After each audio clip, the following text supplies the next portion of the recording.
Hello everyone, welcome to my eco classes. I am Divyanshu Sharma. आज की video में अपन कवर करेंगे रैंक कोरिलेशन। इससे पहले वाली वीडियो में अपन Karl Pearson coefficient of correlation पूरा कर चुके हैं और उसके 4 मेथड से कैलकुलेट करने के वो भी अपन देख चुके हैं। अगर आपने वो वीडियोस नहीं देखी हो तो आप iCard पे जाके चेकआउट कर लेना, आपको वो वीडियो वहाँ पे मिल जाएगी। तो स्टार्ट करते हैं आज की वीडियो को।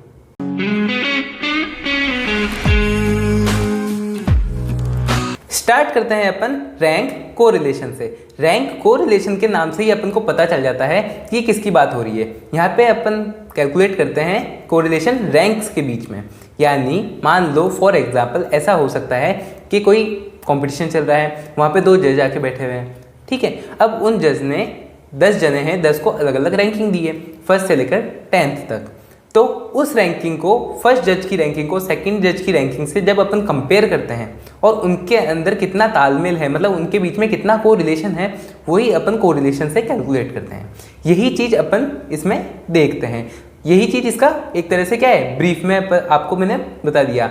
अपन कार्ल पियर्सन के अंदर ये देखते थे कि नंबर्स क्या क्या है, उनके आइटम्स के नंबर क्या है, चीज़ें क्या है, अलग अलग नंबर्स में देखते थे। यहाँ पे अपन को सिर्फ रैंक देखनी है, उसके नंबर से अपन को कोई मतलब नहीं है। तो स्टार्ट करते हैं। अगर अपन इसकी डेफिनेशन से, इसकी डेफिनेशन क्या है, इसको क्या बोलते हैं, तो rank correlation uses the rank instead of data और एक्चुअल ऑब्जर्वेशन। यानी एक्चुअल ऑब्जर्वेशन की बजाय यहाँ पे क्या यूज होता है, रैंक यूज होती है। फॉर एग्जाम्पल कोई जज है, उसने रैंकिंग दी हुई है, जैसे 1, 2, 3, 4 ऐसे रैंकिंग दी हुई है। अब जैसे मान लो ये एक क्लासरूम है, ये मान लो ये ज़्यादा अप्रोप्रिएट रहेगा। इसमें क्या है, जैसे फॉर एग्जांपल एक क्लासरूम है, वहाँ पे 50 बच्चे हैं, अपन को 10 तक की रैंकिंग निकालनी है, ठीक है, ऐसे मानो। तो जो फर्स्ट बच्चा है, अब चाहे वो 90% मार्क्स लाए, ठीक है, यानी 90 मार्क्स लाए या 80 मार्क्स लाए या 70 मार्क्स लाए, अगर उसके सबसे ज़्यादा है तो वो क्या है, फर्स्ट है। ये बात समझते हैं। अगर अपन कार्ल पियर्सन की बात करते थे तो उसके अंदर अपन ये देखते थे कि ये नंबर कितने हैं, मतलब वो कितने नंबर ला रहा है।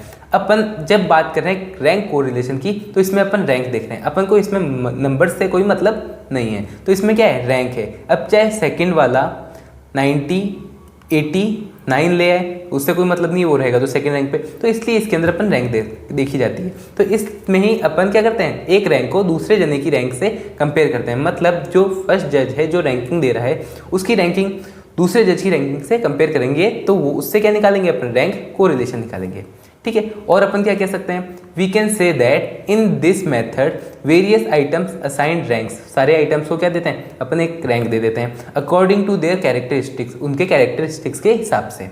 And correlation is computed between these ranks, और उस रैंक्स के जरिए ही अपन क्या निकालते हैं, कोरिलेशन निकालते हैं। समझ गए यहाँ तक इस बात को। फिर अपन बात करते हैं the rank correlation coefficient was introduce इन 1904। मतलब 1904 में क्या हुआ था, ये इन्वेंट हुआ था। किसने किया था, चार्ल्स स्पीयरमैन ने किया था, ठीक है।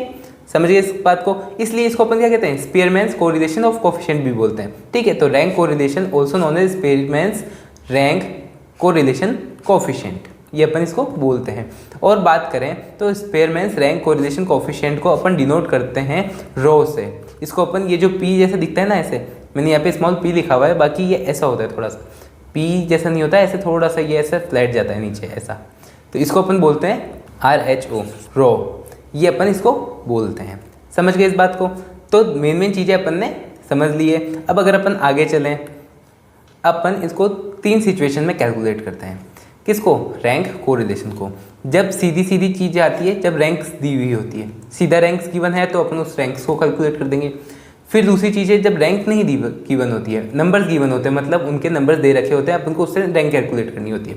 सेकेंड चीज़ ये है। थर्ड चीज़ क्या है, व्हेन रैंक्स इक्वल हो, यानी जैसे सेकेंड पोजिशन पर 2 जनों को रख दिया, ठीक है, या थर्ड पोजिशन पर 2 जनों को रख दिया, ओके, तब अपन रैंक कैसे निकालेंगे, मतलब कोरिलेशन कोएफिशिएंट कैसे निकालेंगे, वो अपन को देखना है। तो आज अगर अपन बात करें तो अपन देखेंगे व्हेन रैंक्स आर गिवन, जब रैंक्स गिवन हो, ठीक है। फिर नेक्स्ट वीडियो में अलग अलग अपन कवर करते जाएंगे। समझ गए इस बात को। स्टार्ट करते हैं अपन। व्हेन रैंक्स आर गिवन, ये अपन आज देखने वाले हैं। अगर अपन बात करें रैंक कोरिलेशन का फॉर्मूले की, फॉर्मूला क्या होता है? फॉर्मूला होता है, सबसे पहले तो ये रॉ लिखेंगे अपन, is equals to 1 minus 6 sigma D square. ये है न्यूमिनेटर। कभी किसी किसी जगह ये डी आई स्क्वायर भी होता है, तो उसकी लोड लेने की ज़रूरत नहीं है, आप लिख सकते हो।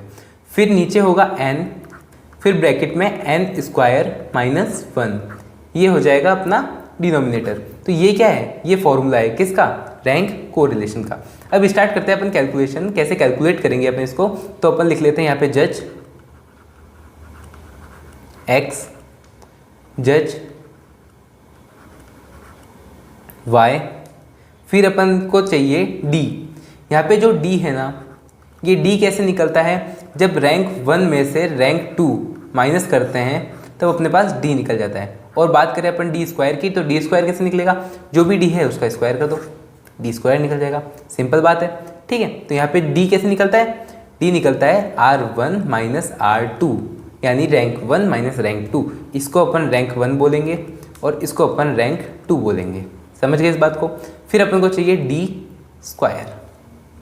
समझ गए? कोई दिक्कत नहीं है। अब लाइंस ले लेते हैं और ये अपन ने कर दिए।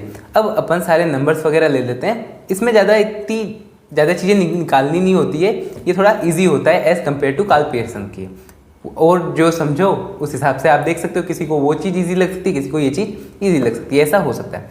अगर अपन बात करें जज 1 ने रैंकिंग किसको कितनी दी हुई है, तो जैसे अपन स्टार्ट करते हैं, सबसे फर्स्ट जने को 9 दी है, फिर 8, फिर 5, फिर 6, फिर 2, फिर 3, फिर 7, फिर 4, फिर 1 और फिर 10। ये रैंकिंग दी है एक्स जज ने, जो भी जज एक्स था उसने ये रैंकिंग दी है, ठीक है।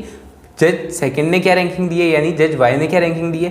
देखो इसने दी है यहाँ इसको 8, फिर 9, फिर 6, फिर 5, फिर 1, फिर 4, फिर 10, फिर 3, फिर 2 और फिर 7। ये जज वाई ने रैंकिंग दी है। अब ये अपना क्वेश्चन हो गया, मतलब अपन क्वेश्चन में यही मिलने वाला है। फिर आगे अपन को कैलकुलेट करना है। अब वो कैसे करेंगे वो भी अपन देख लेते हैं। अब अपन को क्या करना है? R1 माइनस R2 करना है। जैसे 9 में से 8 गए, क्या बचा? 1 बचा। फिर 8 में से 9 गए, -1। फिर 5 में से 6 गए, -1। 6 में से 5 गए, यहाँ पे आने वाला है 1। फिर यहाँ पे आ जाएगा 1, फिर यहाँ पे आ जाएगा -1, फिर यहाँ पे आ जाएगा -3, फिर यहाँ पे आ जाएगा 1, फिर यहाँ पे आ जाएगा -1, फिर यहाँ पे आ जाएगा +3। ये चीज़ आ जाएगी, कोई दिक्कत नहीं है। अब देखो क्या होता है, जब ये चीज़ निकलती है ना, हमेशा d क्या रहेगा? 0 रहेगा। ओके, ये हमेशा का है, कभी भी आप कैलकुलेट कर सकते हो। देख लो, इस +1 से ये -1 कट जाएगा, इस -1 से ये +1 कट जाएगा, फिर इन दोनों से ये कट जाएगा, -3 से +3 कट जाएगा और -1 से -1 कट जाएगा, +1 कट जाएगा, ठीक है। तो ये हमेशा क्या आने वाला है? 0 ही आने वाला है। इंपॉर्टेंट क्या है अपने लिए? इंपॉर्टेंट है अपने लिए डी स्क्वायर। डी स्क्वायर क्या निकलेगा? वो अलग अलग निकल सकता है। तो देखो 1 का स्क्वायर 1, 1 का स्क्वायर 1, फिर यहाँ पे ये 1 1 ही आने वाला है, ठीक है। फिर 1, फिर 1, फिर 3 का स्क्वायर 9, ठीक है। फिर 1, फिर 1 और यहाँ पे 3 का स्क्वायर 9। तो टोटलिंग क्या आएगी? अपन को टोटलिंग चाहिए, सिग्मा क्या चाहिए? सिग्मा डी स्क्वायर ही चाहिए, और कहीं कहीं ये डी आई स्क्वायर भी हो सकता है। तो ये क्या है? अपन को आ जाएगा यहाँ पे 26। समझ गए इस बात को? यहाँ तक हो गया, कोई दिक्कत नहीं है। आगे चलते हैं। अब अपन को क्या करना है? सीधा सीधा फॉर्मूले में ये सब पुट करना है। फॉर्मूला क्या है अपने देख लिया। एन क्या है? एन होता है नंबर ऑफ आइटम्स। ये जो नंबर ऑफ रैंक्स है ना, कितनी दी हुई है? 10 दी हुई है। देख लो, गिन लो, 1 2 3 4 5 6 7 8 9 10। 10 रैंक्स है तो एन क्या होगा? 10 होगा। फॉर्मूले में लिख लेते हैं। यहाँ से ये एन हटाता हूँ मैं, यहाँ पे ही हो जाएगा, इतना बड़ा है भी नहीं, ठीक है। तो rho is equals to 1 minus 6 sigma D I square क्या है? 26 है, यानी 6 इंटू 26 अपॉन एन क्या है? 10। अंदर क्या आएगा? 10 का स्क्वायर आएगा -1। ओके, कोई दिक्कत नहीं है, यहाँ तक सॉल्व करते हैं। फिर आगे 1 माइनस 6 इंटू 26, ये क्या आ जाएगा, ये आ जाएगा अपना 156। ओके, 10 बाहर रहेगा, पहले अंदर ब्रैकेट का सॉल्व कर लेते हैं। क्या है, सबसे पहले ये स्क्वायर होने वाला है, स्क्वायर को सॉल्व करते हैं। 10 100 माइनस 1। ओके, अब अपन को क्या करना है, अब अपन को 10 का इंटू कर देना है अंदर।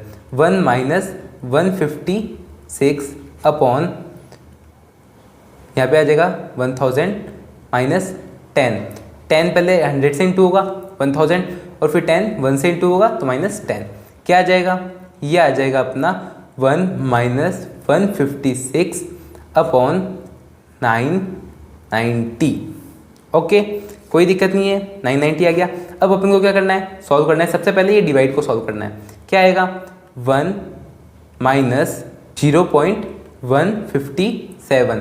आगे भी 5 वैसे कुछ आ गया, बाकी अपन को 2 या 3 नंबर लेने होते हैं, वो अपने लिए सफिशिएंट होता है। फिर अगर अपन इसको सॉल्व करें तो 1 माइनस 0.157 करेंगे तो क्या आ जाएगा, ये आ जाएगा अपना 0.843। ये आ जाएगा अपना कोरिलेशन। कोरिलेशन यानी P यानी रॉ 0.843, ये आ गया अपना correlation.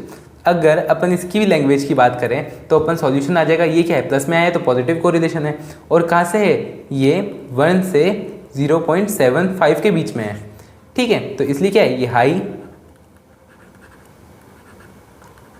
Degree of positive correlation. ठीक है, high degree of positive correlation between rank 1 and rank 2। समझ में आ गया? तो होप आपको ये वीडियो समझ में आई होगी, अच्छी लगी होगी। अगर आपको ये वीडियो समझ में आई हो, अच्छी लगी हो तो वीडियो को लाइक कर देना, चैनल को सब्सक्राइब कर देना। कोई भी डाउट हो, क्वेश्चन हो तो आप कमेंट बॉक्स में इजीली पूछ सकते हैं। ये वीडियो इजी थी तो इसलिए आपको आराम से समझ में आ भी गई होगी। ठीक है, आगे नेक्स्ट वाली वीडियोज़ में अपन और भी कुछ देखेंगे। अपन मिलेंगे नेक्स्ट वीडियो में। Thanks for watching.